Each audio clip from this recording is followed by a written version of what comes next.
Leo nimeamka kwa mtandao nakuta ya kwamba kuna mtu ameambia hawa watu ati wamekuja State House na tumbo zao. Na mimi niko na swali moja peke yake. Huyo mtu ambaye anawaambia yeye aliacha tumbo nyumbani.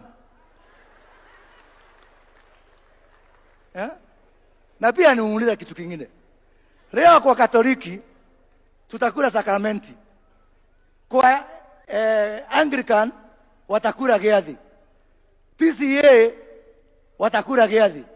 Nyinyi mkikula giathi State House kuna shida gani? Kuna shida gani? Na hii yote kama ni Catholic, mimi ni Mkatoliki. Kama ni sisi tukekuwa hapa haungesikia hiyo madharau. Kama ni PCA wangekuwa hapa haungesikia hiyo ujeuri. Je, akorino turamenwo niki? Tutire ciana cia Ngai. Na mundu ahuna eke atia? Reke akorino maheo mawira niguo. Reke akorino mandikiro ciana. Reke akorino mathomithirio ciana. Reke akorino marekeria kioneku.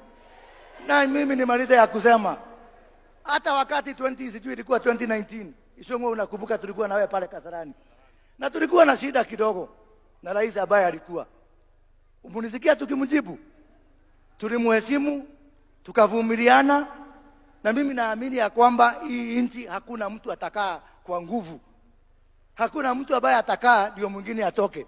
We are going to share this soil ambaye Mungu ametubariki nayo. Toheane giteo andũ aitu. Nitoiguitha nitoheane giteo. Jomo nĩ atũheire gĩtĩo, Moi nĩ atũheire gĩtĩo, Kibaki nĩ atũheire gĩtĩo, Uhuru nĩ atũheire gĩtĩo. Ona rĩu ũmũthĩ hii Kenya tutaishi kwa kuheshimiana.